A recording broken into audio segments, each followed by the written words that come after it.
Cynthia? Absolutely. And since I'm screen sharing, I can't get into the chat. So Sonia, if you want to try to message and just ask for permission for us to record. Oh wait, let me see here. Just kidding. More. Record. Let's see if it'll let us. Nope. I'm recording as well. Oh, good. Okay, perfect. I didn't have permission, so awesome. Thank you. Great. So I'm Cynthia Robbins-Chacon. I am the current vice president of the PRSA Charlotte chapter, and that means in our chapter, vice president is in charge of programming. So that's terrifying, but not as terrifying as when we had a shift on our board about 1.5 years ago. And I went from, hey, you're going to come in and ease in as secretary to, oh, just kidding, everyone's bumping up and now you're treasurer. So that was horrifying as someone who has never balanced a checkbook in my life. I've always been the financial person who's like, well, I can just look online and see how much money I have, and that's just what I'm going to go with. So that was terrifying, but we can do it. And I did it during COVID. So everyone can do it. So that's what we're here for, as Sonia said. We're just here to kind of walk you through it, give you some of our ideas and best practices, and try to answer any questions. And if we can't answer them, we'll make them up, or Sonia will find the answer because she's like a legit treasurer on her 2nd year. So that's kind of where we are. I thought we weren't supposed to make things up in PR, but but nonetheless, this is treasurer. It's not PR. It's money. It's money. It's fine. I'm kidding. We will find the answers for you. God. Think we should start? Yeah, I think we should. Okay. Yeah. Here we go. Right. Speaks for itself. This was the first thing that Sonia sent me when she was talking about what we should do for the presentation. Math. I'm not a math person, as I just said. Most of us are not math people. I went into PR because there was only one math requirement in college, which was great. But it's okay because we're in the world of computer programs and stuff like that. So you can do it. There's not really that much math. So everyone take a deep breath and let it go. And you're going to be fine. Everything is going to be fine. It's great. Yeah. We promise you are not going to bankrupt your chapter. Yes, you're good. Right. And I'm speaking as somebody who, when I came into the Hampton Roads position, we didn't seem to have a lot of things really in place. So I had to spend a lot of time, kind of setting some practices and procedures up. So, and I got through it. So, and I definitely am not a math person. So you're going to be fine. So really, this is not meant to be a super formal presentation, but, we just wanted to have, just kind of a basic outline to kind of help us guide, this discussion today. A lot of this is honestly, like much PR, it's common sense. You probably already know this stuff, but we're going to go ahead and plow through this. If you haven't already, one of the first things you're going to want to do is make sure that you are familiar with the duties and expectations of the treasurer position.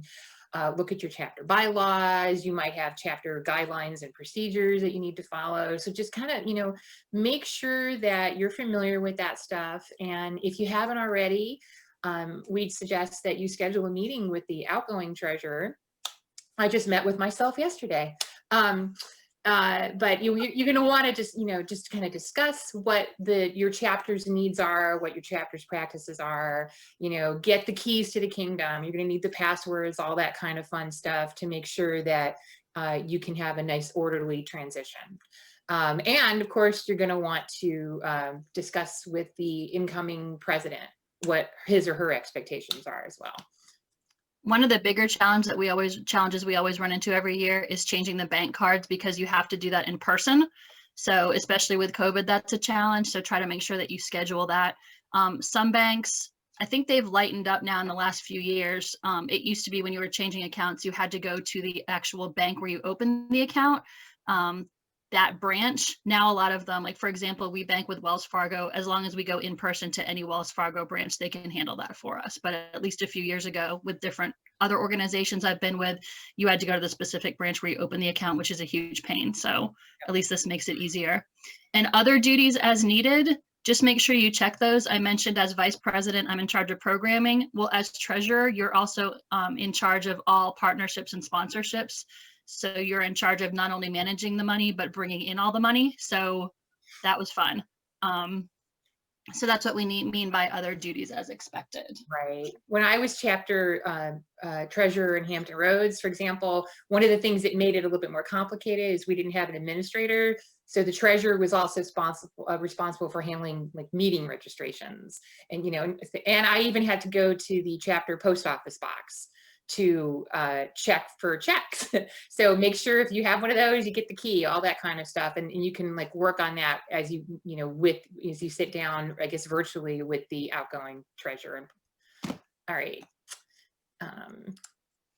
Oh, thank you for being so organized, Cynthia. I appreciate it. Preparing the annual budget. So confession time, Cynthia mentioned she'd never balances a checkbook. I never used to keep a personal budget. So creating a budget sounded a little scary, but that's what your spreadsheets are for. Hopefully your chapter already has a budget from the previous year, so you'll be able to take a look at it. You're going to want to talk to your chapter president about this, but you're going to want to set up a basic annual budget for your chapter, and your board should meet to discuss this, hopefully as close as possible to the start of your board's year to approve it. You may have to wait. I know some chapters may do it in December, some may do it in January. You probably need to wait until all of your new board members have actually joined the team. But it really shouldn't be that bad. Just kind of look at last year's, and you don't need to recreate the wheel necessarily. Look at what they did, and set up a new budget for the year.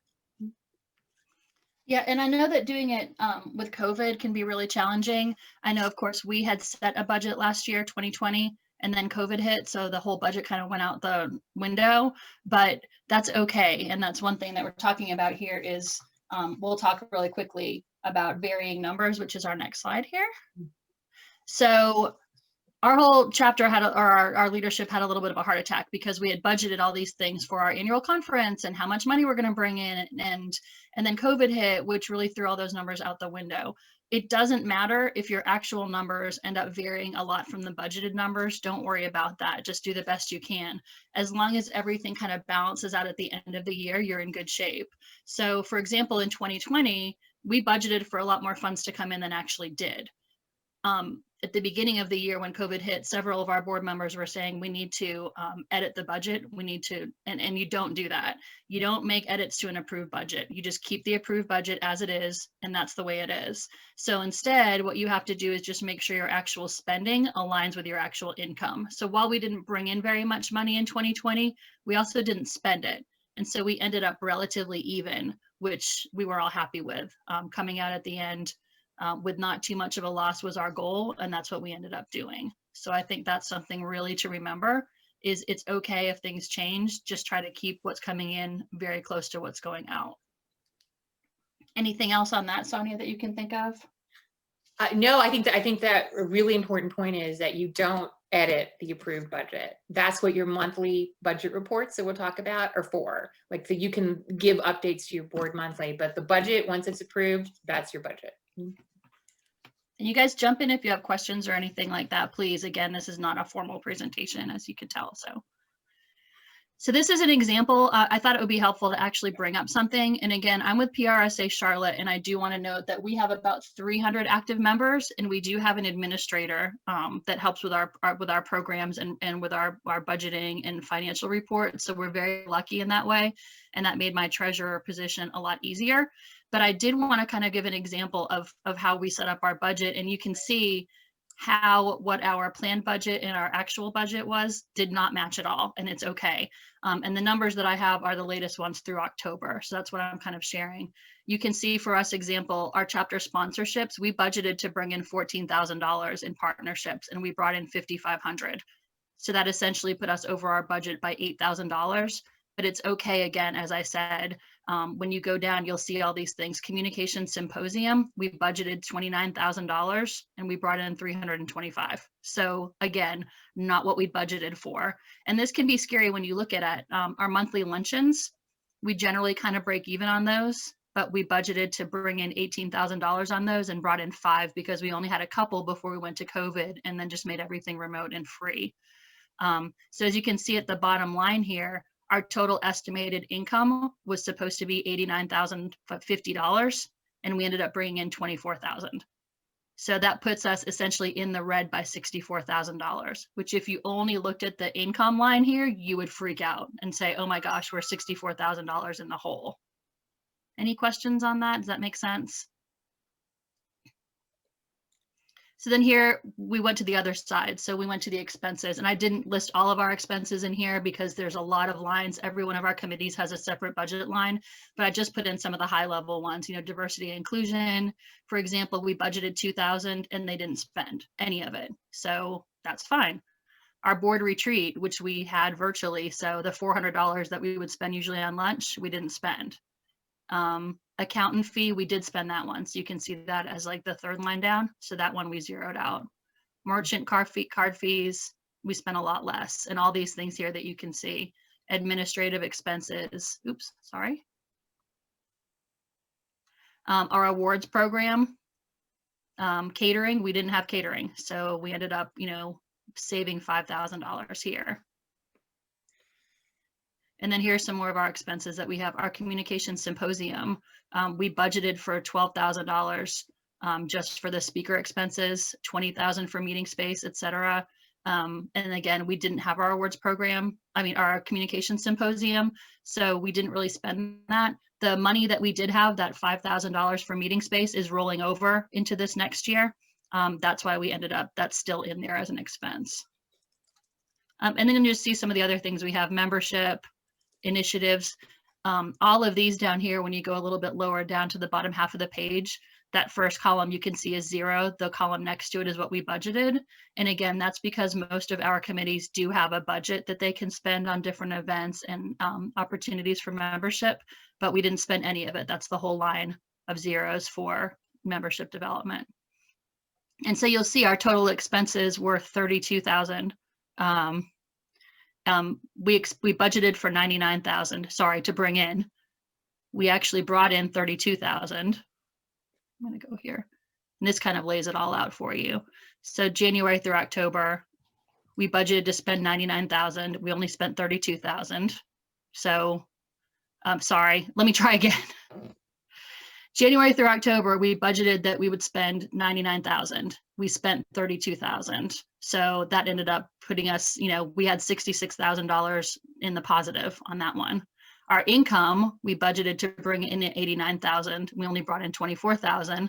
So that put us in the red, $64,000. And you do see there's like a $10,000 discrepancy here. We were kind of planning for that this year because we were adding we have a pretty significant savings, and we were adding some additional programming that was going to allow us to pull from savings. So the good thing is that at the end of all of it, we only ended up about $2,000 off, as you can see, through October. So that was good for us. So does that make sense? It just shows you how even with a larger budget, as long as you're just kind of monitoring what you're spending versus what you're bringing in, it's okay. And I recommend trying to be as detailed as you can with your budgets and breaking it down into line items, especially if you're trying to rebuild one or start one almost from scratch, especially with your committee members. And you can kind of estimate what they're going to spend, but then really look the next year at what the actual spending was. And then you can adjust based on what they actually spent. They might say, oh, I need $500 for, I don't know, mailing or graphic design or something. And then they only spend $100. So you can really adjust that the next year and really get down to, so you know over the course of a few years what you're actually going to be spending. Okay, we're going back to Sonia because now we have a budget. Great. So you're done, right? Yeah. Oh, shoot. We have a budget, we're done. No, yeah, unfortunately, there's a little more to it. Although that's kind of the hard part, is just kind of, getting you set up for success for the year, right? But then there's lots of little things you're going to have to do every month. Obviously you're going to have to maintain the chapter accounts. Thankfully gone are the days where, I used to have to sometimes run to the bank and actually physically deposit a check. You don't have to do that anymore usually, but you're going to want to regularly, set it up to make it work for you. If it's once a week, a couple times a week or whatever, but you want to regularly check your accounts. You just want to make sure there's no suspicious activity. What's going in is supposed to be going in. What's going out is supposed to be going out. You're going to want to prepare a monthly report to your chapter's board. Usually you're going to want to share that with the president first, so the president can kind of review it, so there are no surprises before the board meeting. But you're going to look at your statements. You're going to look at any receipts that you have. And again, last year was such a strange year. Nobody really had a lot of receipts because we weren't spending a lot of money. But and I think Cynthia is going to show you a simple example. But your monthly report, this is very, very simple. You're just going to note what went in, what you spent, what came in, what came out, and here you go. Cynthia, you want to talk about that? Sure. And one thing that's really key that Sonia mentioned is, as I mentioned, even though we do have an administrator for our chapter, I still check the accounts and statements monthly to make sure, or even more than that, to make sure that that everything is on the up and up. I mean, not that it wouldn't be, we've had her for years and we love her, but it's still my responsibility to make sure that we're good stewards of the chapter's money and funds. And so again, even though we have her, I still go in and check everything and ask questions if I need to about different expenses or checks if I can't tell what they are. So it's important to make sure that you are still acting as the steward of the chapter's funds, even if you have someone that helps you. Right. And that's great, actually, if you have someone that's helping, because it's actually better if you've got more than one set of eyes. Ideally, yes. You really shouldn't be doing this just by yourself. But absolutely. Our everything goes to me and the president, or it did when I was treasurer, from our administrator. But then I also had access to go in and check the accounts myself if I wanted to. Right. And then the monthly reports, they don't have to be deep, as Sonia said. Like, this is what I sent. And this didn't really change that much because of COVID. It's pretty much what we've been doing for years. So it's just, here's what we brought in income, here's what we paid in expenses. One thing that was noted was, in the last slide, was if you have any upcoming expenses that you know about, or any upcoming income coming in, I would usually note that. This was just an example of our October report, and so I didn't really have anything. But for example, if we had the symposium and we had people that were buying their tickets to the symposium, I would have noted that we have symposium funds coming in. Or if we had signed an agreement with a potential sponsor or partner that they were going to be a chapter sponsor for $5,000, I would note that we'd sign that agreement, and then that check should be in the next month. So yeah, and then I just would do kind of the flat line item here is expenses exceeded income by $2,500. And then I would attach the bank statements and attach the budget spreadsheet that's updated for that month. Right. We've got a good question from Monica that's related to this. Since we're talking about checking accounts and making sure that everything's orderly, who should have access to the bank accounts? For our chapter, our president, vice president, treasurer, and immediate past president have access to them, and we have debit cards. Our administrator has access to the accounts, but she doesn't have a debit card. We're probably going to change that this year just because she ends up coming to us so much to have to pay things online. We need a card. But again, we've worked with her for years and everything would have to be approved through us anyway. But that's who has access to our accounts, at least. President, obviously, for expenses. Vice president, because since I'm in charge of programming, I would have to do speaker gifts. And then if there are any charges for speakers, I would need to make those payments if our administrator didn't do it. Treasurer, for obvious reasons. And then the immediate past president just has always had access to the accounts. I think it's just a checks and balance thing. And then that's it. Anyone can look at them. Like I said, I send out the statements and the updated budget every month. And if anyone has a question, they're welcome to ask it, and we'll provide full transparency to them to see whatever they want. But as far as actual access to spending or debit cards, that's all we have. Okay. And we got another question coming in too from Emily. How long do we keep paper records? Oh my God, paper. Do you have any advice on that, Cynthia? Because I think I think it's 7 years. But 7 years, yeah. I think 7 years, but I'll tell you that our last treasurer actually handed me this bag when we met to go to the bank.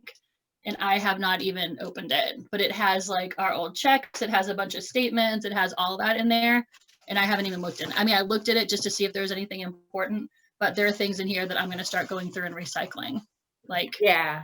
because they've been here forever and we don't need them. Yeah. When I became treasurer in Hampton Roads, I inherited a couple large boxes that I had to keep in my office, and they were files, I swear, that were like 20 years old.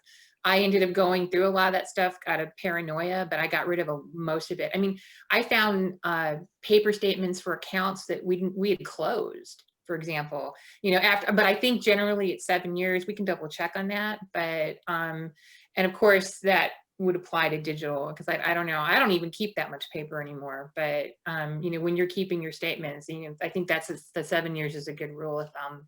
It's okay to throw things out. For example, when I went through this just recently, I found that there's a whole big binder that's the big giant checks with the copy behind them, the carbon checks, and it's from an account that the last time we wrote a check on it was in like 2005. So I'm thinking like we don't need, and the checks are still there, and it's an account from an old bank, and we closed that account. Like I said, last time we wrote a check was 2005. I'm going to recycle those because I don't need to have a whole box or a whole binder of blank checks sitting there for an account that doesn't exist from 15 years ago. And that's just not safe to have around. So there's no reason to keep that. So that's going to be shredded. I was going to say, yeah, even though that account is closed, it's probably, I had to do the same thing because no one uses those big binders anymore. But yeah, when in doubt, shred. After my first heart attack of, oh my God, am I supposed to be doing something with this? And then I looked and it was like, no, this is really old. So it's okay to throw things out. Okay. One more related question to that from Jeff. I imagine the paper records get passed from treasurer to treasurer, with each one shredding records older than 7 years. What about scanning some or all the paper records and storing those in a Google Drive folder?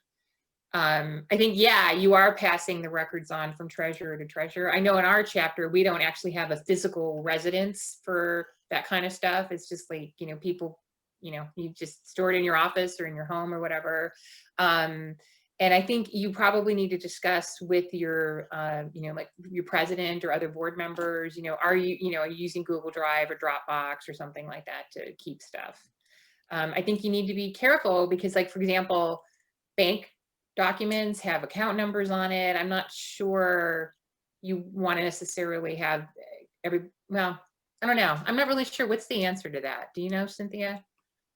How safe it is to store that kind of stuff online? I don't. We've always just kind of kept our things ourselves. And so that's what we've followed, but it's a good idea to come up with a process for that. And that's something that is going to be on our checklist to work on a process for that. Everything's available online with our accounts back further than 7 years. So if we needed to pull anything, we could do that. And we also have scanned copies of checks that we've written and contracts and all of that. So we do have all of those saved if we ever need them. Again, it's all online. But that does really segue into the third bullet here. It does, yeah. Hey, you should look at doing this. Yeah, you should. Yeah, just as long as, whatever, check on what your chapter's practice is. But I know that, for example, for the Mid-Atlantic Board, when I took over as treasurer, the previous treasurer, she had everything organized very, very nicely in a Dropbox account. And so all I had to do was get access to that. And then I've been putting stuff back into that. So when someone called me treasurer for life, but that's not going to happen. But when I finally, thank you, Kevin, when I finally turn this over, I'll be able to turn it, and especially for the Mid-Atlantic District, it's helpful because we're all over the place. We're not just in one location. But I think that even for your local chapters, it would be smart to have some sort of cloud storage where you're keeping backups of things. A few other tips that we had for just, we're trying to just make this as simple as possible for you. I'm a big believer in lists and, making checklists. What you may want to do, and maybe your previous treasurer already has this for you, but make yourself a list of all the things that you need to do every month in your position as treasurer. And that way you can just check it off. It's very satisfying every month when you go back. I mean, this is not your day job. This is not something that you're used to doing every single day. It's going to take a while for some of this stuff to be second nature. Your future self is going to thank you if you have some sort of list, some sort of guideline to look at. I will tell you that the first time, if you have to make it from scratch, it's a little bit of a pain in the butt because you have to sit there and think, okay, well, I got to do this, I got to do this. But I, for myself, I kind of wrote out everything. It was like, I need to, like, this is a link I need to follow to get into my account. This is where the forms are for reimbursing somebody, et cetera, et cetera. Make yourself a list. And if you're a checklist kind of person, and then you can follow that every month and hopefully not have to sit there and freak out. I would be wondering every month, what is it I have to do again? So I find a checklist very helpful. And of course, probably should have mentioned this earlier, but you're responsible as a treasurer for making authorized disbursements, like for example, reimbursing somebody for an expense that they took on behalf of the chapter. You can do that check, or hopefully you've got it set up so you can do it just via electronic payments. Make sure that you get invoices and receipts before you issue any of those disbursements, and make sure that those are things that have been improved. These are things that your chapter has budgeted for. And I do want to clarify, my treasurer's report, which includes our checking account statement and the budget every month, is submitted as part of our monthly meetings. And our secretary keeps, of course, the minutes, the notes, any other attachments from the meeting. We keep all that in Google Drive. So it is saved and archived as part of our regular practices as a board and as a chapter.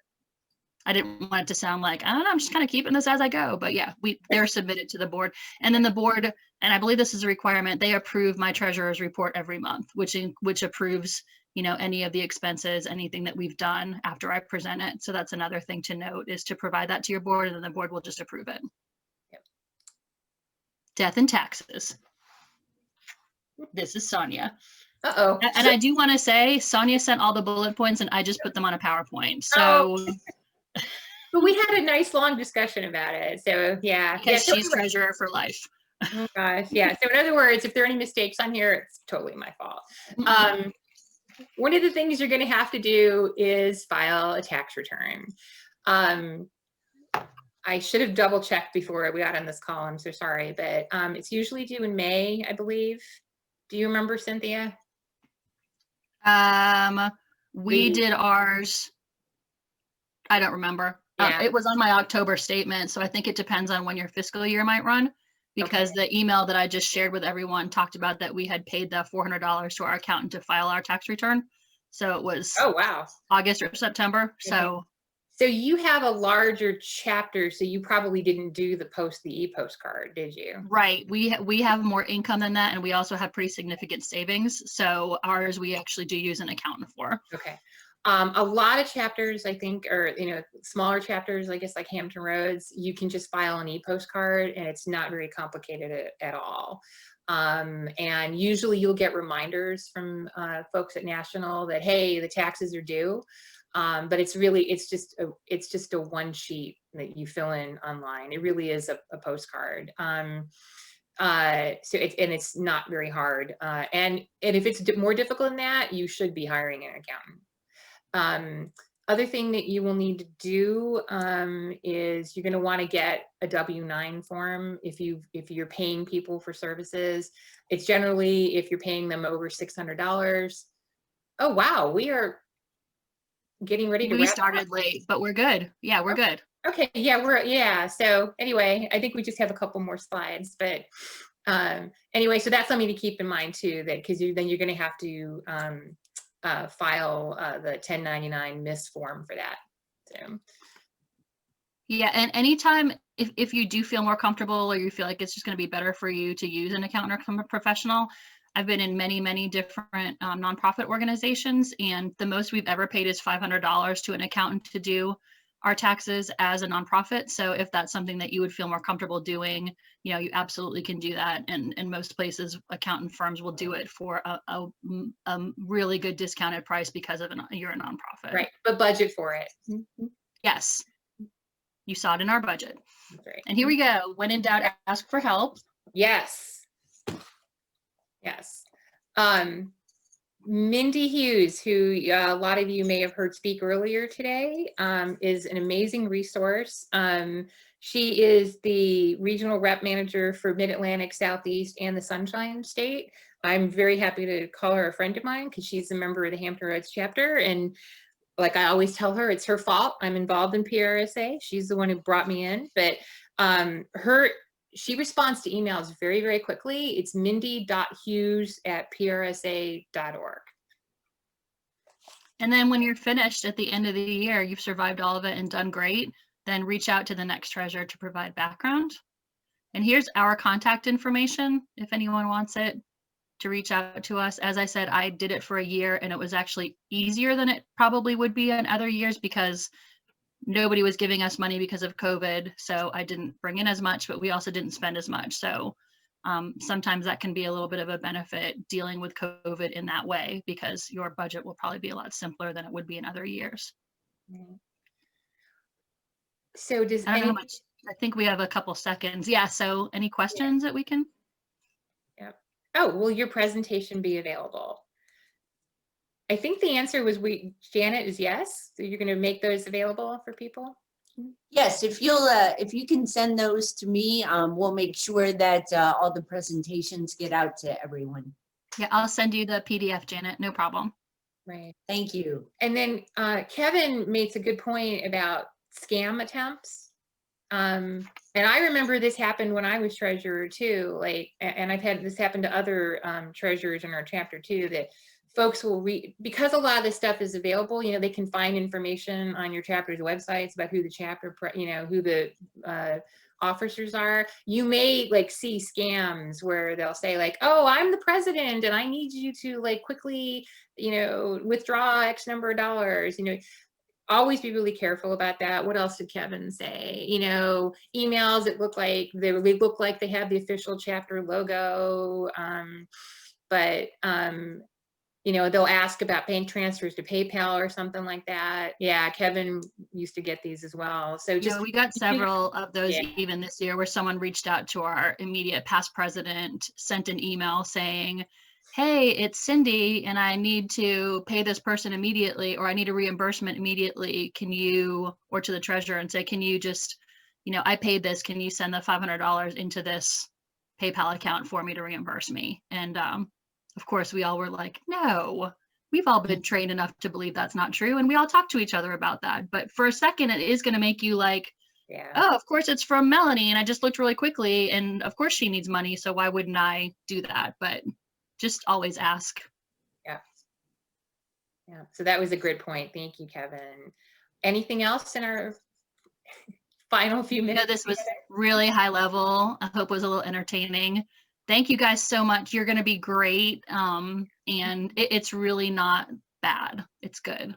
It really is. Thank you. You can do it. You can definitely do it. We believe in you. We did it. You can do it. Thank you. Thank you so much. Thank you, Sonia, and thank you, Cynthia. Great presentation. Thank you. And Sonia, I do want to know, when you had the meeting with yourself, was it over drinks or just over dinner or? Totally drinks, but I did not expense it. Oh, that's nice. Thank you guys so much. Good luck.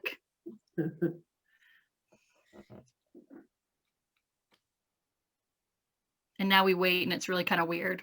Yeah, this is the awkward moment. So everybody take a drink.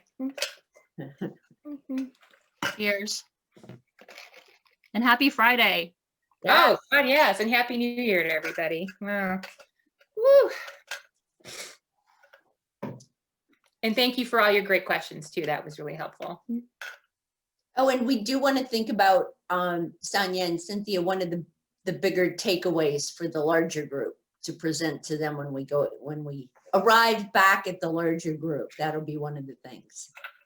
I think it's, you can do it. Even though you do communications, you can do this. Meredith with the National Capital Chapter. Is anyone anticipating a decrease in membership dues from your chapters, or is that something that we should plan for this year? I mean, we've been trying to keep a trend for the past couple of years, but wasn't sure if there's anything that's a good rule of thumb to pay attention to, or especially with the pandemic. You mean for our individual chapter dues that we set, right? Yeah. We talked about it, but ours are pretty low. I don't remember what ours are, so we decided to keep them the way that they were. Okay, I know it's come up with some other chapters, but at least for us, and again, I can't remember what it was, but it's pretty minimal. okay. So we kept ours, but I know other chapters that had higher dues were really looking at doing a discount, at least for last year and maybe this year. Okay, good to know. Thank you.